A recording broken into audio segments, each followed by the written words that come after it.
Ladies and gentlemen, welcome here today to another edition of the NASCAR Fantasy Podcast, where we are going to talk about everything that happened in yesterday's NASCAR Cup Series race at the Atlanta Motor Speedway, the second race at the Atlanta Motor Speedway this season. It was actually the first track that we went back to for the second time this year on that same configuration as well, first of many more yet to go. It was the Quaker State 400, and I thought it was a pretty good race, but without further ado, we're going to hop right on into the rest of this stream. Thanks for everybody tuning in here today. Kyle Larson fan, Angel Sereno, and Harry, welcome to the stream. Very early on, of course, we got about an hour of a talking point coming up as we usually do for the pre-race and the post-race edition. Of course, back at our normal time slot at 5 p.m. Eastern Standard Time the day after a race. It's the first post-race we've had that wasn't either outside the racetrack at my hotel or, at my home the next day after the race because I was at the racetrack the day of the race. So it was very weird watching the race on TV, knowing I watched the last four. Is actually the first race I've been able to watch on TV since NBC took over coverage because I've been at the track the last few weeks. So that was a little interesting too. I think the mixture of that and then the mixture of not being able to watch the race from my own house in about a month was really actually pretty weird. But nonetheless, it was a pretty good race. We're going to go through stage one, stage two, stage three, how all the predictions went around. Of course, how my fantasy team did, as well as how the fantasy shakeup is now in the league. So first and foremost, in stage number one, it was Kyle Busch who kind of set the tone early on, getting around Chase Elliott before they got to the competition caution at lap 25. And pretty much it was all Kyle Busch. It was all the Busch brothers all day long, but Kyle Busch early on in the race, at least in stage one, seemed to have the better race car. There were some drivers that were coming from the rear as well. Martin Truex Jr. looked really fast. He had to start out at the back of the field. Again, Kurt Busch, we mentioned he was starting in the back half of the top 10. He worked his way up inside the top three early as well. Alex Bowman looked to be really quick. And that led us into not only the end of stage one, but like I said, we really started to see that those first 25 laps of the race, especially with Truex. He passed about half the cars before we even got to the competition at lap 25, which is impressive because Atlanta is a very rough racetrack, yes, but at the same time, too, you could push the car knowing that you were going to have a pit stop coming up not far into a run. So I think that's what Truex is definitely trying to get the most out of his equipment there. We ended up having a caution right after the right after the competition caution at lap 25.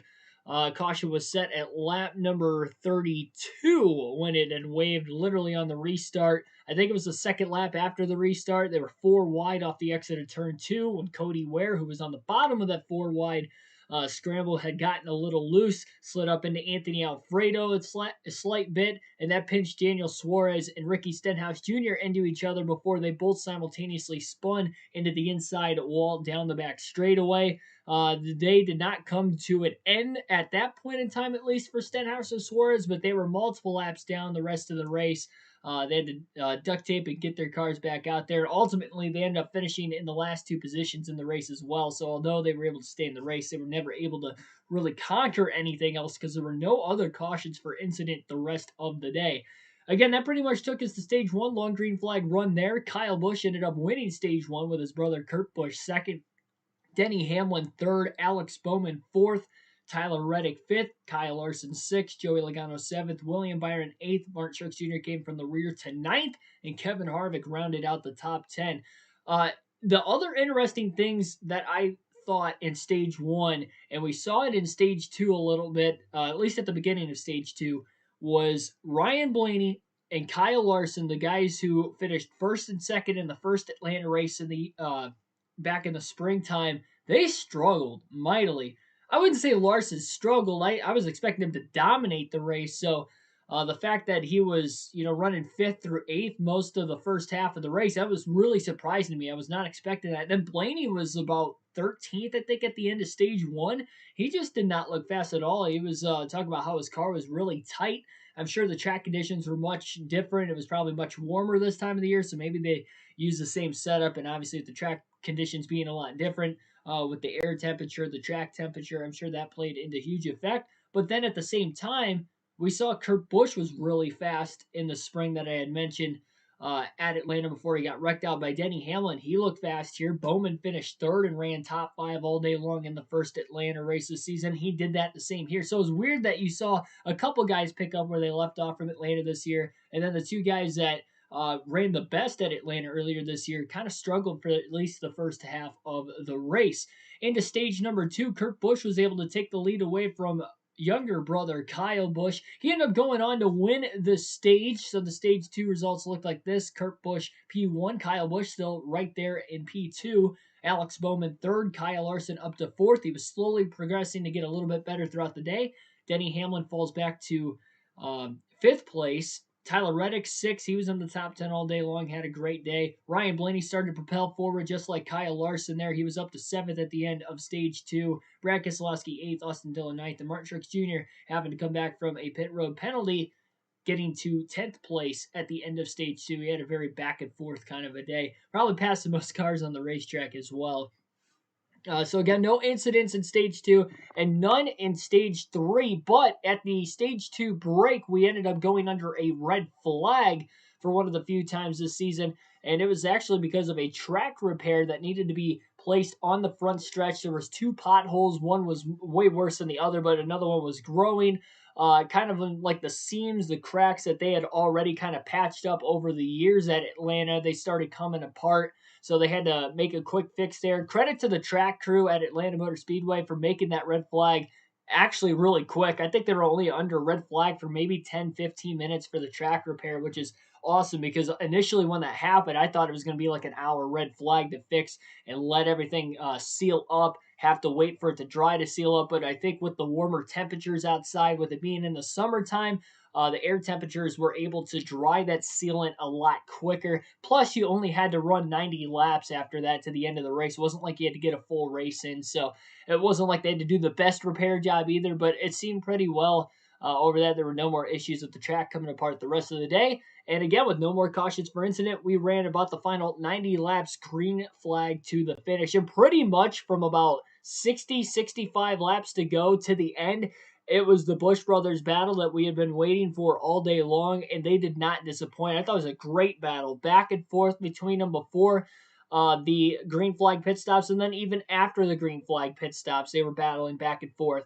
Kurt Busch had the lead by about a second over Kyle Busch going into the green flag stops. Kyle Busch came on the pit road 1 lap before Kurt Busch, and when you've been seeing lap times for drivers on fresh tires mean 2 seconds faster lap than the drivers on old tires. So when Kyle Busch pit a lap before, he was able to leapfrog, and he had about a 1-second lead over Kurt Busch. It took Kurt Busch all the way till about 20 laps to go or so before he was able to battle back to Kyle Busch and get an advantage for the lead. He was looking for a couple laps trying to get around him until they caught the lap car of Ross Chastain, teammate at Chip Ganassi Racing with Kurt Busch. He was running the outside line a couple laps in a row right in front of Kyle Busch. I think there was one particular part where he actually ran the bottom when Busch was trying to move to the bottom. So he was definitely blocking it up as much as he could for his teammate to get up there of Kurt Busch. Great teamwork. I mean, again, we saw it at Atlanta earlier this season with Joey Logano and Ryan Blaney. And I think this is where the bias of NASCAR fans, most NASCAR fans, come in, is Joey Logano got scrutinized for it earlier this season after the race, and I felt like most fans after Chastain did it to help Kurt Busch win, they had no issue with it. So I think that just goes to show that NASCAR fans are biased in that aspect, that if it's a guy like Logano that most fans generally dislike, does something like that, they're going to hate it. If Kyle Busch would have done something like that, they would have hated it. But if it's a guy like Ross Chastain or Chase Elliott or Ryan Blaney that would have pulled the move off, they probably wouldn't have hated it. And this is coming from a Ryan Blaney fan. And I'm generally speaking that I didn't hate the move that Ross Chastain had. I mean, you're trying to get your team to win there. And I didn't hate the move that Logano made earlier this season either. If you're not positioned to win the race as a teammate, it's your best job to try and get the win for your team without, bending the rules, like bringing out a caution or something late in the race to help your teammate get it. If it was something like that, yeah, I think you should get scrutinized for it, because then you're tampering with the actual, you're tampering not just with the battle for the lead to help your teammate win, but you're also kind of tampering with every other position on the racetrack. you could cause that could cause more cautions on late race restarts, for instance, and other stuff like that. Maybe somebody jumps the gun on a restart or something of that nature.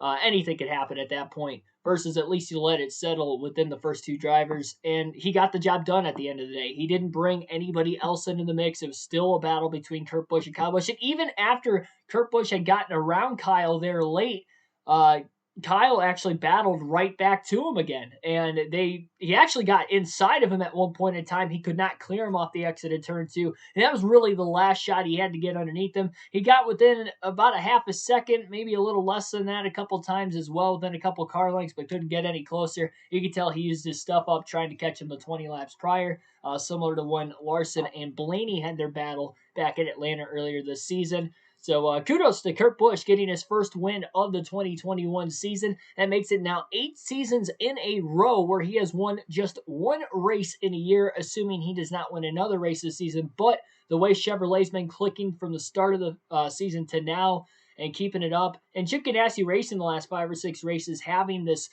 torrid run right now where it doesn't matter whether it's the 42 or the one of those two, if not both, are running consistently in the top 10, top 5 the entire race. Ori Kurt Busch has since yesterday dominating, really the first time we've seen a Chip Ganassi car really dominate a race in a while. But man, oh man. Oni, Inside Uranus, welcome to the stream as well. Kurt put himself out the play. I think he meant to say in the playoffs, but yeah. That win does lock him into the playoffs. He came into this race 16th in points. He was 25 points above the cutoff line coming in, and as we'll see here after I go through the finishing results and everything else after the fallout of yesterday's Atlanta race, that it is a much bigger gap now between 16th and 17th in the playoff standings currently, but still 5 races to go. Great for Kurt Busch. You had to assume that this win was going to be on the horizon. And in the predictions video yesterday, I did say Kurt Busch, I believe, had a shot to win yesterday's race, that he could contend. Was not only the guy I was highest on of the sleeper picks to contend, but he did run that well earlier this season at Atlanta. And with Ryan Blaney and Kyle Larson struggling early, not getting the track position late by the time that their cars finally started to kick in, Kurt Busch, Kyle Busch had that track position. There was no other caution the rest of the race. Truex, by the time he got up there, it was too little too late as well. So it was a battle between the Busch brothers. And that is the key to being able to get out in front early, having a good starting position, and being able, if you have the fast car, you have the talent, it's going to be tough to beat you. Even if somebody else might have a little bit faster of a car, it doesn't matter what the package is. There's always going to be a track position discussion. There are a lot of Blaney haters out there. And no, I don't think they were hating Blaney when Logano made that move earlier this season. They were more blaming Logano for the move because Logano was the one, like Blaney didn't tell him to, hey, block, Larson. He can't speak to him on the radio. He didn't tell him to block him. Logano chose, out of free will to block, knowing that Blaney was running him down. So and that's perfect. It's fine. It's racing. You see teammates, work together all the time in other motorsports, and you see them work together all the time on super speedways. I don't understand why you can't do it on a mile and a half. It doesn't make any difference to me. So yeah, I wanted to put that thought out there because I remember vividly at the end of that first Atlanta race that people were not so much, again, bashing Blaney so much as they were bashing, Logano for making, he shouldn't have blocked or whatever. Like it was a sin that he did that. But, and then we see Chastain do the same thing. They're like, oh, yeah, there you go, Ross.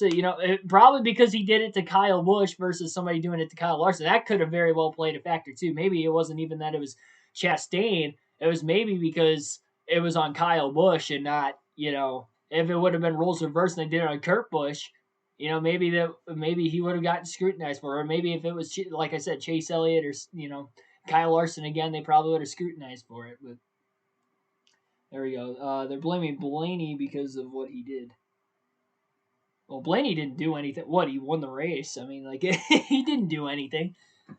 I mean, in my vantage point, neither him or Logano did it. It was a team effort to get the win. But regardless of the fact, we're not talking about that race. The finishing results to yesterday's Quaker State 400. Kurt Busch, who led the most laps, got a stage win in there as well. Gets the race win. Kyle Busch got a playoff point in there, winning stage 1. Also led 91 laps in the race, finishes second. Martin Truex Jr. from the back to third at the finish of the race. Got stage points at both stages as well. Alex Bowman ran top 5 all day, finished fourth. Ryan Blaney, who struggled in the first half of the race, they got that car hooked up by the end to at least finish fifth. Tyler Reddick was in the top 10 all day, had a great day. And he ended up finishing sixth. Chase Elliott led the first 13 laps of the race from the pole. Faded outside the top 10. It looked like it was going to be another rough run for Elliott at Atlanta, but by the end of the race, they got the car at least somewhat suited decently. It wasn't the best Hendrick car out there, or the best Chevrolet, obviously, out there by any means, but still 7th place run. Good for Chase Elliott. I believe that is, no, it's not his career best at Atlanta, but it's his best in a few years at least at Atlanta. Christopher Bell finishes in 8th. Matt DiBenedetto with a good top 10 run finishes ninth, snuck in there late. And Brad Keselowski was running right around 10th to 15th the whole race. He rounds out the top 10.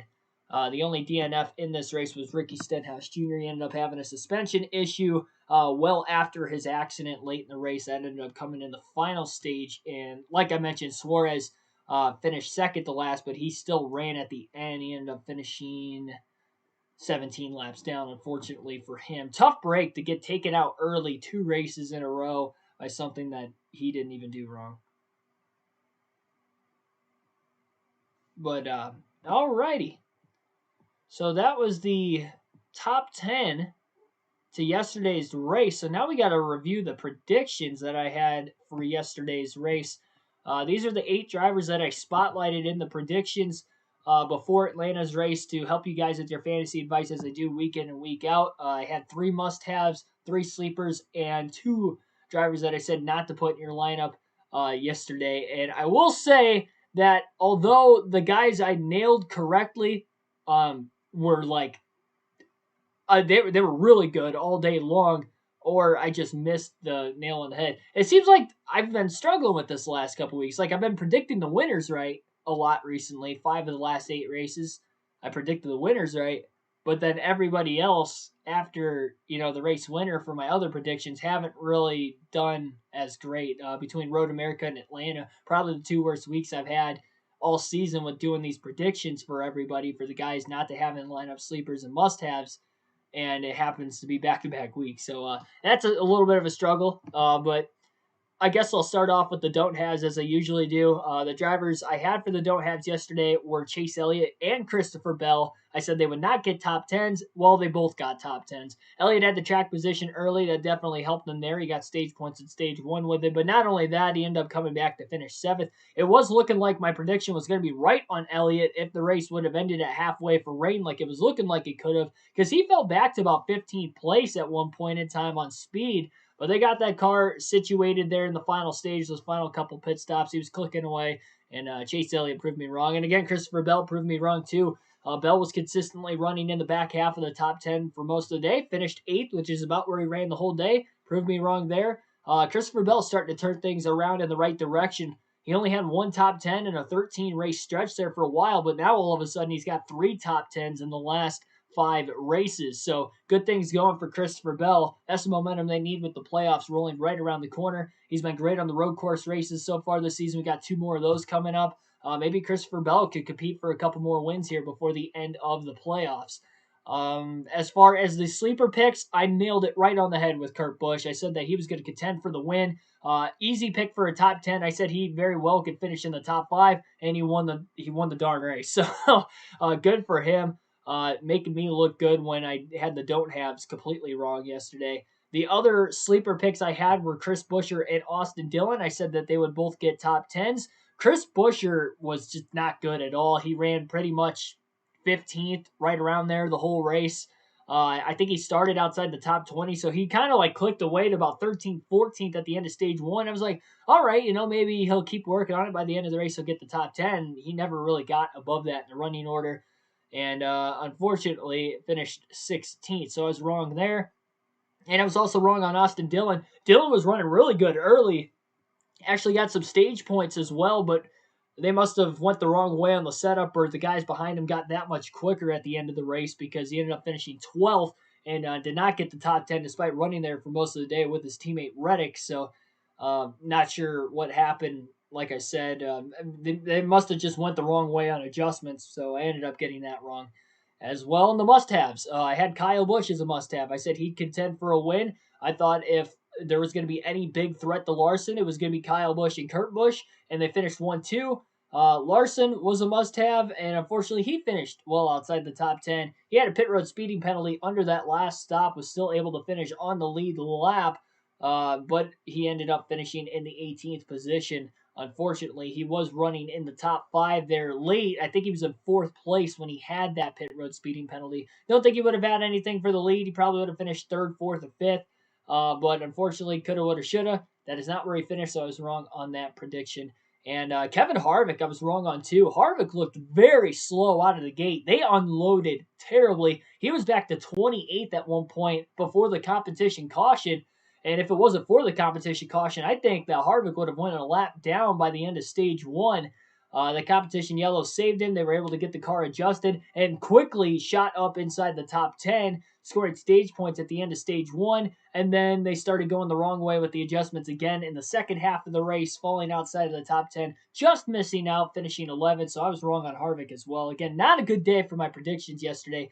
The highest of highs were Kurt and Kyle Busch dominating the day. Like I thought if Larson wasn't going to win, that those would be the two guys to pick him up, that it wouldn't be another Hendrick driver. But outside of that, I was wrong everywhere else. And I'm not afraid to admit when I am wrong. And I was wrong in that aspect. So when I was right yesterday, I was extremely right. And when I was wrong, I was way off. I was just way wrong. Recce Spinhouse, yes. They actually aired... I think it was during the red flag. They aired like this interview that Rutledge and Kyle Busch had with each other, and there was these kids asking Kyle Busch a question. One of them was Brexton, of course, but there was another random kid in there that asked him like, who is the driver that wrecks the most or that causes the most wrecks or something, and he said, well, it's got to be Recce Spinhouse, and I couldn't believe that aired on live television. I think the only reason it aired, again, I think it was because they were under a red flag and they're like, hey, we got this film, might as well show this. I don't know if they were planning on doing that the whole race or not, but man, that was crazy. Couldn't believe that. It definitely got a laugh out of me, that's for sure. Patrick Chatterley, welcome to the stream. We'll watch the podcast later. Figure I drop a like. Yeah, thanks for everybody again tuning in. Like, share, subscribe for more daily NASCAR content. Thanks for hitting that like button as always, Patrick. All right, so that was the finishing results. That was how the predictions went. Now let's take a look at the point standings and the fallout from that for the NASCAR Cup Series side of things. 5 races to go until the playoffs now. Next week is going to be at New Hampshire on Sunday afternoon. Denny Hamlin still holds on to the regular season points lead for yet another race. Actually extends that lead from 3 points to 10 points over Kyle Larson due to Larson having that pit road speeding penalty. Another week where Hamlin gets bailed out with not a great finish, but Kyle Larson runs into issues late. Pocono looked like he was going to take the points lead, but he ended up blowing a tire at the end, and he was 2 points behind Hamlin at the end of that race. And he was 3 points behind Hamlin at the end of the next race, even though Denny had a good run at Pocono. Larson had a better run finishing second, but because of what happened the day before, he was trying to play catch-up. And then we saw at Road America, Kyle Larson get spun out by his teammate Alex Bowman, and he was about 2 to 3 points behind him again. So if he wouldn't have gotten spun out by Bowman, he would have had the points lead there. And he was running in the top 5. Again, he was 4th when he had that pit road speeding penalty. Noah Hamlin finished 13th. That would have been I guess it would have been about a 9-point gain. So Larson might have still been about a point behind Hamlin. Maybe they would have been about tied at the end of it, but that's going to help Hamlin out. Again, he needs that regular season championship to get those playoff points because he does not have a win this season. His only playoff points so far are the 5 stage wins he had all in the first 7 races of the year. Outside of that, Kyle Busch has actually jumped up to 3rd points. He has been on a hot streak here, as I have stated. He is a little less than 100 back. Not impossible to catch Hamlin with the way Hamlin's struggling. If Kyle Larson has maybe a couple off days, he's not consistent on road courses versus Kyle Busch. So maybe Busch can get on the road courses, and maybe Larson has bad luck at Daytona, and Hamlin ends up running into bad luck at Daytona. Kyle Busch has a good run, and he could steal the regular season championship. Don't count Kyle Busch out of it yet. as far as that goes. Byron's not far behind, but he hasn't really made that push that Kyle Busch has been, as well as Kyle Larson recently. So I'd pretty much say it's a 3-horse race, but I wouldn't count Byron out completely, but I'd probably say it's a 3-horse race at the most for the regular season championship right now. And again, Kurt Busch won, so he is locked into the playoffs. And now the 16th and final driver on points would be Tyler Reddick. And Tyler Reddick right now is sitting 96 points above the cutoff line on Chris Buescher, who is still the first guy outside. You go back, the next guy below Buescher is Matt DiBenedetto in points right now. He is 138 out. Matt DiBenedetto is over 2 races out on points with 5 races to go. And even Chris Buescher's sake, it is a win, or it's got to be a win situation. Because 5 races to gain over a race and a half worth of points, I mean, you're going to have to gain, on average, about what, 17, 18 points a race on Tyler Reddick? Reddick's been good on the road courses this year. I mean, if you're within 60 points going into Daytona, theoretically, you can get it done. It's not impossible. So if he could gain 50 points in the next 4 weeks, but that's still about 10 points a race, a little over 10 points a race. That's going to be tough. It's going to be really tough. Ross Chastain and Bubba Wallace are 19th and 20th in points, also 145 and 148 out. It's just, you're definitely in a must-win situation there if you're going to want to make the playoffs, which, again, Daytona's the regular season finale. We've seen Chris Buescher have good runs on the super speedways. We've seen Bubba Wallace, Ricky Stenhouse Jr., even Matt DiBenedetto in recent years has had great runs on the super speedway. So I can see any one of those 4 drivers winning. And if they win, then it's only a 12-point difference right now between Reddick and Dillon. Reddick has been better on the road course this year than Dillon. We got 2 more of those. So Reddick could jump Austin Dillon. You never know. And Harvick's only about 60 points ahead of those guys. Harvick has not been good on the road courses at all this season.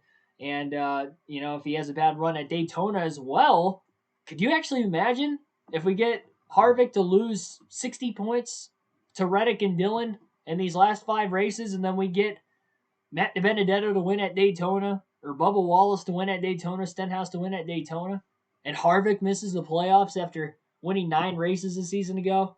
That'd be insane. But that's a kind of dangerous situation. That's why you definitely like to have a win. It's definitely locked in. Alrighty. When's the next online race? I have no clue when the next online race is. I did say that it will be before I go to Indy at some point in time. I know it's still like a month away. But NASCAR's got a 2-week break coming up here pretty soon. We'll probably end up doing it sometime during that 2-week break for NASCAR. It means we'll have no racing on the weekends. So if I had to guess, that's probably when we'll end up doing the next online set of races. Alrighty. Well, now it's time to talk about fantasy. This is the NASCAR Fantasy Podcast. We're already halfway through the show, man. Talking all things fantasy, of course.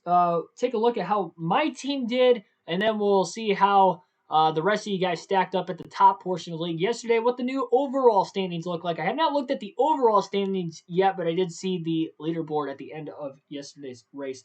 My fantasy team yesterday, of course, I had Kurt Busch. He scored the most points of anybody. Got a stage win, finished second in the other stage, and ended up winning the race. So, great run there. Took my own advice, taking that sleeper pick. I also had Alex Bowman on my team because I knew he did run top 5 all of last season. I still had 5 usages left with Alex Bowman this season, so I was like, oh, heck yeah. I could basically use him every race, all but one race from here on out to the finish of the season. So I figured, yeah, why not? I'll use Alex Bowman. Hendricks had been fast a mile and a half this year. And again, he ran top 5 all day long. Earlier this season, he did it again yesterday, scored me a lot of points there. I also had Ryan Blaney on my team, also for the reason that he won Atlanta earlier this year. He had some great runs. I still had, going into yesterday, 3 more usages left with him this season. Now I'm down to 2, but there's only 4 or 5 more races left for the playoffs. But anyway, I felt confident with him. He had a great day, finished 7th, got some stage points in there too. Great day for Ryan Blaney. Brad Keselowski, I put him on the team. I know he struggled at Atlanta, and I've been talking very harshly of Brad Keselowski this year. But another driver where I had 7 usages left for Keselowski this season, and I figured, well, they had back-to-back top 10 runs at Pocono. He didn't run too great at Road America, but he's not a great road course racer outside of Watkins Glen, and I knew that. So I'm going to assume with this 550 package that they were picking things up on that side of things. And he did. He got a top 10 yesterday. Got a couple stage points at least in both stages. So good pick there. I had 4 of my 5 guys in the top 10. The only guy that wasn't in the top 10 on my fantasy team was Austin Dillon. He finished 12th. So great run there. He scored some stage points early as well. Overall, not too shabby of a performance. My garage driver was Chris Buescher, another one of the sleepers. He was just running way off of where Austin Dillon and Keselowski were running most of the day. Again, Austin Dillon really was in the top 10 all day except for that final stage and finished 12th. Keselowski was just outside the top 10 most of the day until like the end of stage 2. He snuck in, got some stage points, and then finished 10th. So seeing where those guys are at, and Buescher was like 15th to 20th. The whole race is pretty easy for me to put Buescher in the garage. And as far as the bonus points go, let's see. Ended up scoring 20 bonus points. Pretty good there. Top 4, I had Ryan Blaney. He was the top 4. Top Toyota, I had Kyle Busch. He was the top Toyota. And I had Chevy going to victory lane because I predicted Kyle Larson to win. So with Kurt Busch winning, he drives for Chevy. Got some bonus points there as well. So that's how my fantasy team went. As far as you guys down in the chat and in the league yesterday, this is yesterday's results. So Inside Uranus was the top scorer, I believe, for the second race in a row, if I'm not mistaken. He was the points leader going in as well. So he'll expand that points lead. 243 points scored for him. P-Chat Motorsports was second with 230 points. I was third with 220. Sauce Mafia, that is Tyler Burbeck, I believe. And he had 210. And Andrew Hollenbach rounded out the top 5 in our fantasy league last week. He had 209. So again, it goes to show how tight this league is week in and week out. And again, if you're within 200 points, you have Inside Uranus scored 243 yesterday. If you're within 200, you can easily jump up ahead, even if you're 6th place in points going into the final week of this contest, because Daytona is the final week of the regular season. So, and then it restarts all again for the playoffs. We'll have a couple wild card races in there again with Talladega, the Roval. I think we can look at Bristol Martinsville maybe being some wild card races as well there. So that could shake things up once we get to the playoffs. As far as yesterday went, Inside Uranus had Kyle Larson, Kyle Busch, Kurt Busch, Ryan Blaney, and Alex Bowman on his team. Outside of Larson, all of his guys finished in the top 10. Actually, outside, because I didn't have Kyle. I could have started Kyle Busch. He was scored me a lot of points yesterday if I would have put him over either Chris Busch or Austin Dillon. But I wanted to save Kyle Busch. I only have 1 usage left for him this year. But Harry, I finished 9th. Yeah, well, I try to spotlight the top 5 every week. Hey, maybe he'll be in the top 5 one of these weeks. That's a top 10. I think there's only like 12 or 13 people in the league, but that is a top 10. Yeah, it is. Alrighty. And he had Kevin Harvick in his garage, so Harvick was outside the top 10 all day long. So not a bad pick there. Alrighty. That spotlights the fantasy. Oh, the overall standings. That's right. The overall league standings going into next week at New Hampshire. Again, Inside Uranus still the points leader. Of course, he went in with the points lead. He scored the most points yesterday. Therefore, he is still the points leader. Expands it just a tiny bit.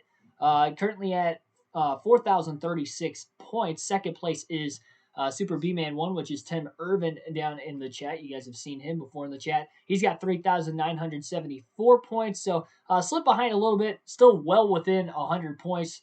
Again, if you're within 200 going into the final week, you have a realistic shot of still being able to win the championship. P-Chat Motorsports is sitting third, only 6 points behind where Tim Irvin's at. I'm only 6 points behind where Patrick Shadley's at right now. And fourth, and Andrew Hollenbach rounds out the top 5 there as well. And then even Tyler Burbeck is starting to close that gap too. He is a little over 100 points out, but still well within 200.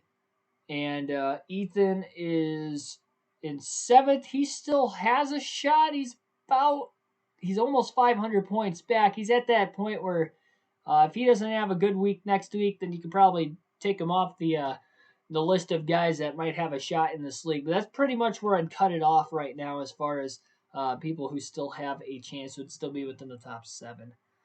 keeping the points lead forever. Hey, you only got 5 more weeks to hang on.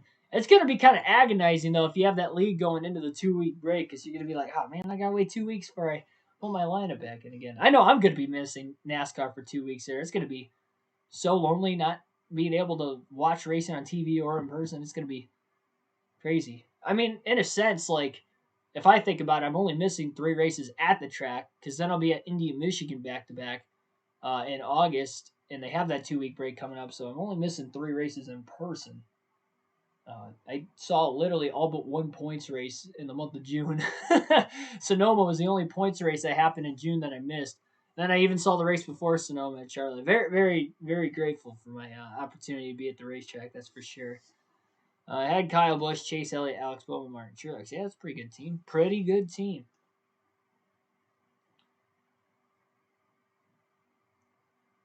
All right. So, going into this week, we got the power rankings, and that's going to be all for the podcast already. I feel like we flew through this week. I don't know why.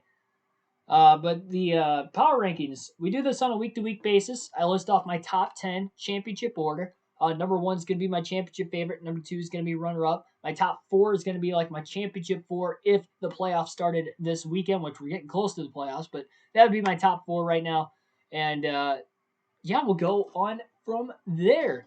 We always start off at the bottom, work our way up, and then after talking about maybe a specific driver, once we talk about the final couple drivers in the power rankings list, then I'll talk about the guys who are just off the list that could make a swing to move on in to the power rankings list. Let me pull up my rankings real quick, as well as the NASCAR website, which I thought I had up so that way I could compare stats, which each and every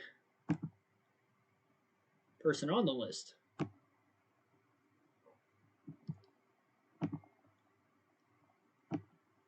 All right.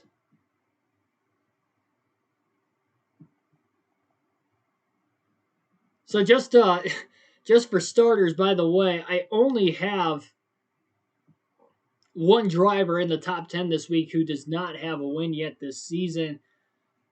So you can pretty much guess who that is right out of the gate. Coming in at number 10 on the list is a guy that just got his first win of the season. It's going to be Kurt Busch. Kurt Busch, that is, has not been on the power rankings list at all this season. He is right now after that win yesterday. Chip Ganassi Racing as a whole has been looking really good. And again, Kurt Busch leading into this weekend has been looking really good. I think he's had, 3 top 5 finishes this season, and 2 of which have come in back-to-back races.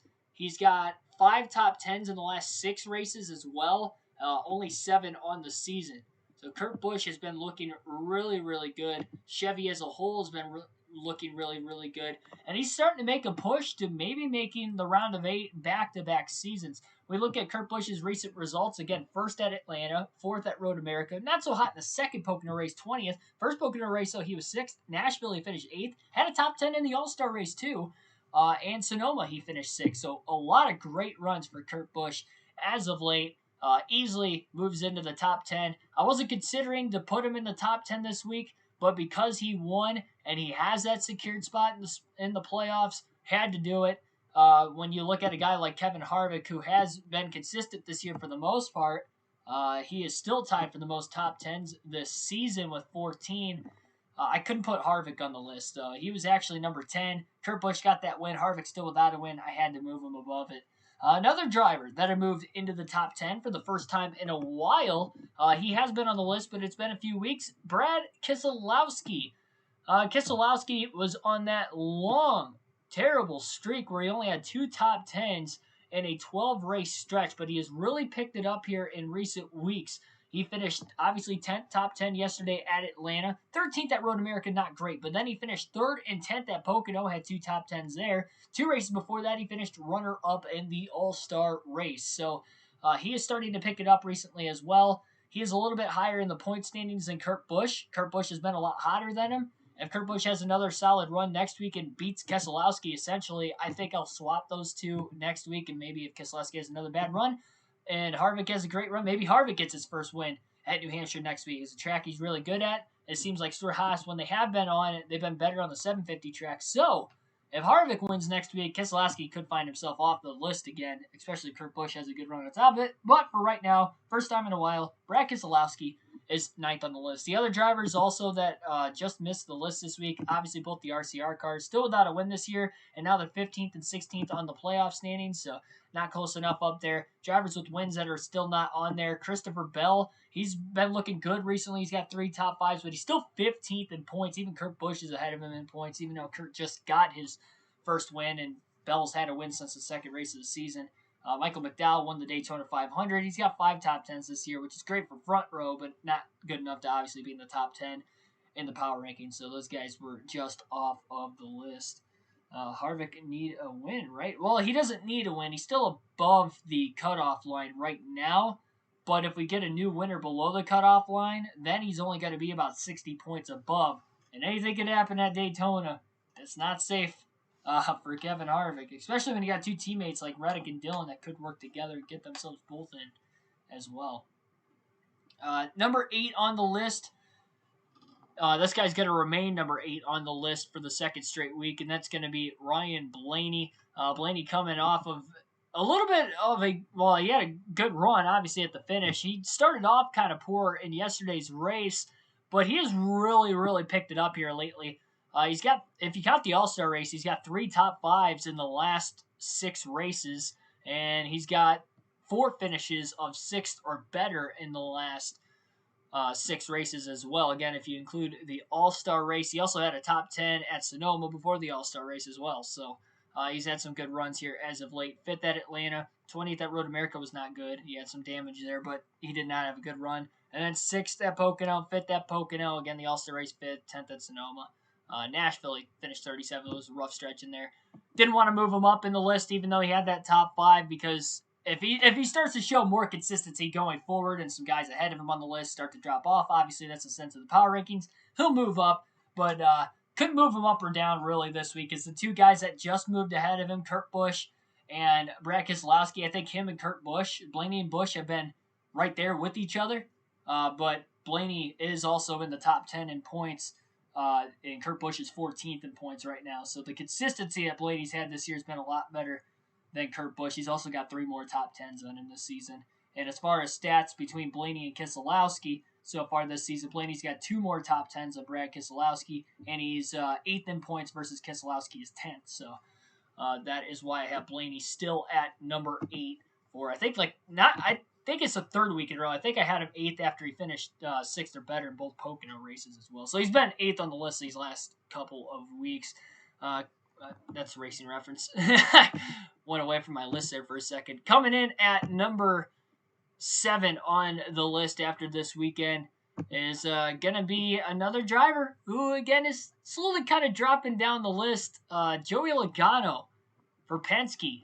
What was up with Joey Logano yesterday? Why was Blaney so quick? And even Keselowski was in the back half of the top 10 most of the day.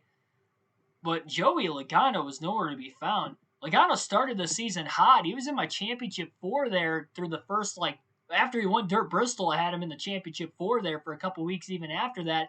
And then once he flipped at Talladega, he has been a little inconsistent. He has had some good runs since that Talladega accident, but not as consistently. His last 5 races, 19th at Atlanta, 15th at Road America. He also disappointed me at Road America. I thought he'd have a much better run, but he ran pretty slow there. 10th at Pocono, that's still, good. 7th at Pocono in the first race, so 7th and 10th at Pocono, and then 10th at Nashville. So the consistency he has had versus the guys that are ahead of him on the list has not been there, although it hasn't been too bad outside of the last 2 races. If he has another finish outside the top 10 next weekend at New Hampshire, a track where he has won before, I'm going to start to look a little concerned for Logano, much like I was for Keselowski for most of this season, because it's looking like those 2 teams are kind of flip-flopping where, well, I wouldn't say that far because Keselowski really hasn't shown race-winning speed. At least Logano has the times he has run up front. But I will say that it does seem like they're kind of role reversing of where they've been the last 10 weeks, where Keselowski was struggling. Now the 22's starting to struggle. And Blaney's kind of been in the middle of both of them all year. It's like Blaney has been like not the fastest on the team, but he hasn't been the slowest on the team. And you could say the same right now, where he hasn't been the fastest on the team, but he's not the slowest either. Well, granted, the last I guess 4 races he's been the fastest, but consistency from start of the season to now he's been in the middle pretty much all year. Keegan, what's your top 5 good races this season? Oh, geez. I think Talladega is probably number 1. I think being there in person probably puts it there. Pocono, honestly, and this has to be with being there too, but the first Pocono race is probably second on my list. Third,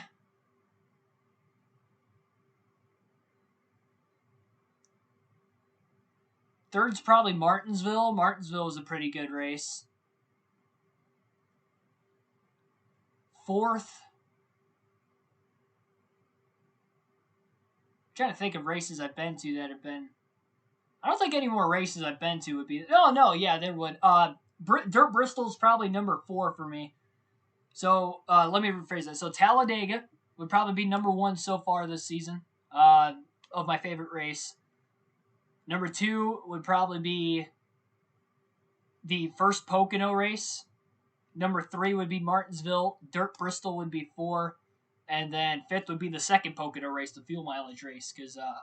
And again, the Pocono races being that high on the list, they were good races, but I was also there in person, so I think that kind of enhances it because when you're at the track and something crazy like that happens, both with the fuel mileage and then with Larson blowing a tire in the last lap, the crowd's just going nuts. I mean, you get chills. You get chills down your spine, I'm telling you, because it was such shocking. And that was the first time I've seen Kyle Busch win in person, too. But yeah, anyway, so 3 races in the top 5 I've been to. And then Martinsville is just a good show. I'd probably say Sonoma's really close up there, too. I'd probably say Sonoma's like 6th in favorite races so far this season. So that just kind of misses out right now. But that's kind of where I'd rank, I guess, the top 6 so far this year. Oh, right. Back into the power rankings list. Coming in at number 6 this week. Once I pull the list back up again. All right, there we go. Coming in at number 6 is going to be Alex Bowman. Martin Truex Jr. My bad. Martin Truex Jr. Truex has finally started to pick the pace back up again. He does have 3 wins on the season. He was 7th the last couple weeks. I moved him ahead of Logano. The wins, obviously, from the year put him ahead of Logano. The consistency Logano had 3 or 4 weeks and prior ago, that's why I had Logano ahead of Truex.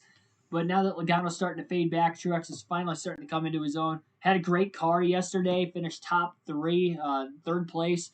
And the week before that, he finished 9th at Road America.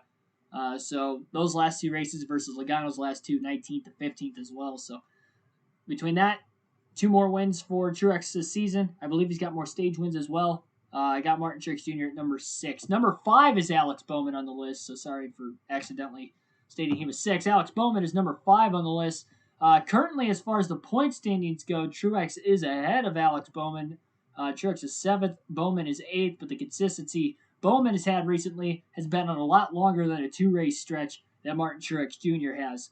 As we look at Bowman's recent finishes as of late, 4th at Atlanta yesterday, a rough 22nd place finish at Road America, but remember, he was top 5 late before getting into his teammate Larson there in the final couple laps of the race. Had to pit because of a tire rub.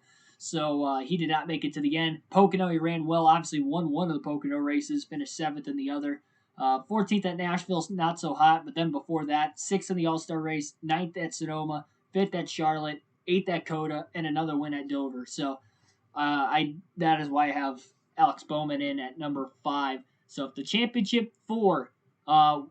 if the playoffs started this weekend and I had to predict my championship 4, Bowman would be the first driver I'd have out right now. And Truex would be right there, too. They got the playoff points to get themselves in the round of 8. Now they just need the overall consistency. Bowman's starting to pick that up. Truex is slowly picking it up, but not as quickly as Bowman.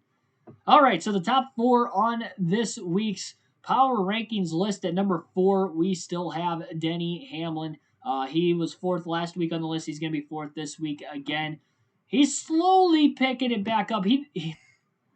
I would say that if he actually finished the job yesterday, but he didn't. He finished 13th. He ran top 6 all day, and then they just went the wrong way on the last adjustment, and they fell outside the top 10 at the end there. Again, finished 13th. He had a fifth at Road America before that. 14th in the second Pocono race, not as good as I thought he was going to do, but he was fourth in the other Pocono race. 21st at Nashville, but then he had 8th at Sonoma, 7th at Charlotte. So a lot of it has been the consistency he's had. And again, we see the consistency obviously Hamlin has had this season, although it hasn't been a lot recently. He still is the regular season points leader. That's an extra 15 playoff points if he wins the regular season championship. So although he's got no wins, he's got 5 stage wins. That could be 20 playoff points, which, isn't a whole lot. But obviously, when you look at, let's say guys that are right around 6th through 10th in points, like Ryan Blaney, Joey Logano, who have about 11, 13 playoff points. It is 7 to 9 more than them. Kurt Busch has 8 now. So I didn't even realize Kurt Busch has 3 stage wins now this season. He won 1 yesterday. I didn't realize he had 2 stage wins before that. Oh yeah, that's right. He won Nashville because Chase Elliott got disqualified. So that's why Kurt Busch got the stage win there. I can't remember what other track Kurt Busch got a stage win. He would have had another one somewhere. But anyway, I was just kind of looking at that. Sorry, I went off on another tangent. You know what? I just realized. I think I messed this list up. I think for the first time all year, I completely messed this list up. Because I just realized that I had left William Byron off the list. Oh no. Yeah, I did.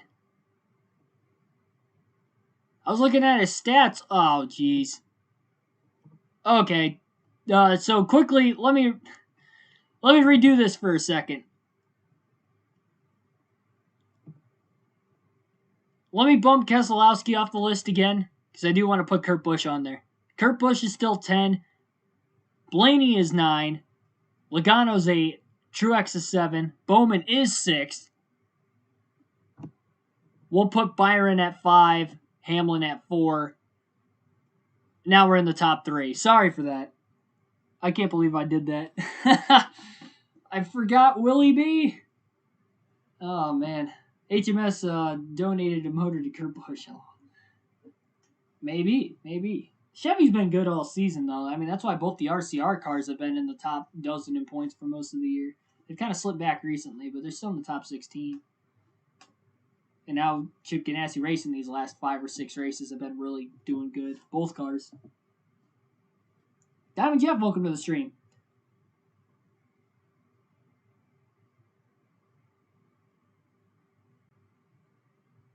Are the things saying you're live at... I don't have the wrong stream up, I don't believe. No, this is the Fantasy Podcast. Yeah, we'll be starting that stream in about 10 minutes. We just got a couple more on this week's Power Rankings list to go through, and then we'll get that NASCAR Heat 5 race underway. That's our cutoff time. We got 7 minutes to cut this stream off, so just getting to the end of it. Top 3 of the Power Rankings list, we got Chase Elliott coming in at number 3. Kyle Busch at number 2 still, and Kyle Larson is at number 1. Top 3 have been the same 2 weeks in a row now. Chase Elliott in recent races, 7th at Atlanta, 1st at Road America. Didn't run so hot at Pocono or Nashville. He had a rough stretch there, 3 races in a row, no top 10. But then before that, obviously, we know he was on a torn streak. 3rd in the All-Star race, 2nd at Sonoma, 2nd in the Coke 600, a win at Coda, 3rd at Dover in that stretch. So was looking pretty good there. 7th at Darlington, 5th at Kansas. So he had a great run going there. I'm still going to have him 3rd. He does have 2 wins on the season, and 2 of those in the last, let's see here. Yeah, 2 wins in the last 8 races so far. It's a pretty good stretch. I think you have to have Chase Elliott in your championship 4. You could argue that either Byron or Hamlin could be ahead of him. I could get that argument, but me personally, I have Chase Elliott at number 3. Kyle Busch is still at number 2, but I really do think he is closing that gap on Kyle Larson in the Power Rankings list just because of simply how good Kyle Busch has looked here lately. WWE Roblox, welcome to the stream as well. Thanks for tuning in. So yeah, Kyle Busch, he's up to third in the regular season standings, only one spot behind Kyle Larson now. Again, don't count Kyle Busch out, not only for the overall championship, but even the regular season championship, which is just crazy because Kyle Busch, before he won at Kansas, was 12th in points. I remember vividly. He was 12th in points. And since he won at Kansas, he's been just as hot as Larson. Because when Larson has been winning these races, Kyle Busch is right there in second or third behind him every week. Kyle's obviously the best driver at JGR right now, the hottest.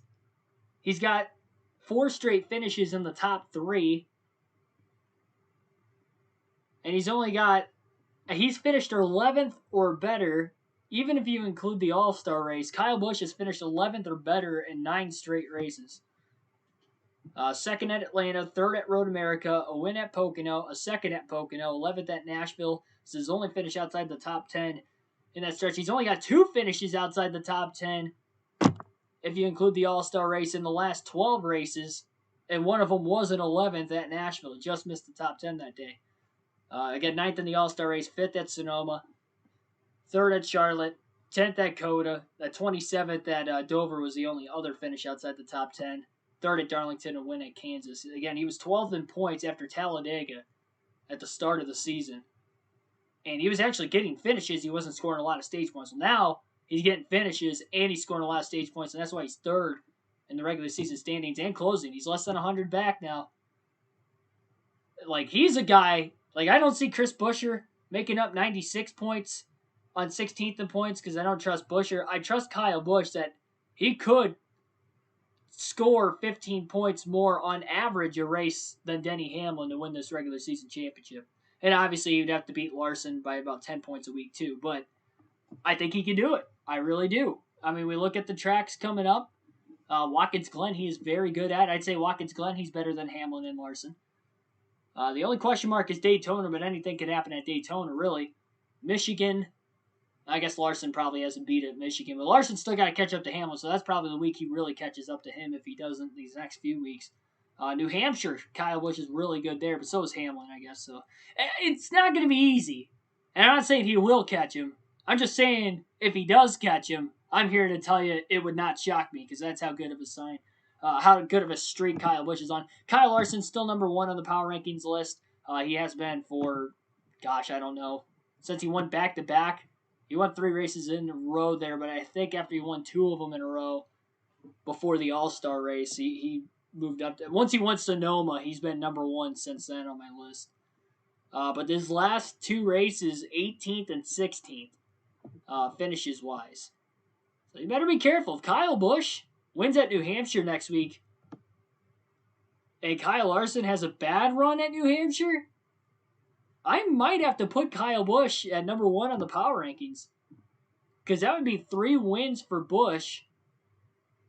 And the same stretch of races that Larson would have had 3, excluding the All-Star race. They would both had 3 wins in that same stretch of races. So, I mean, I think that'd be a good argument. And, of course, Busch's would be a lot sooner than Larson's. 2 of them, at least, would be sooner. I think that would be a fair argument there. If Busch wins next week and Larson has a bad run. That would be the only way I'd move Larson out of number 1 on the power rankings list. But even if Larson has a good run and Kyle Busch wins next week, Larson will probably still have number 1 because he had a good run, but it's going to be 4 wins to 3 now, and you're talking like Larson's like barely ahead of Busch if that happens. But we'll have to wait and see. Ashton G, welcome to the stream right at the end here. Thanks for everybody tuning in here today. Again, like, share, and subscribe for more daily NASCAR content. That's going to wrap it up for this post-race analysis video of the NASCAR Fantasy Podcast. We've got more action on the channel here tonight. Coming up next in a matter of about 5 minutes or so, we're going to have a NASCAR Heat 5 career mode race. Once again, it will be at New Hampshire. It'll be the final 50% race of the season.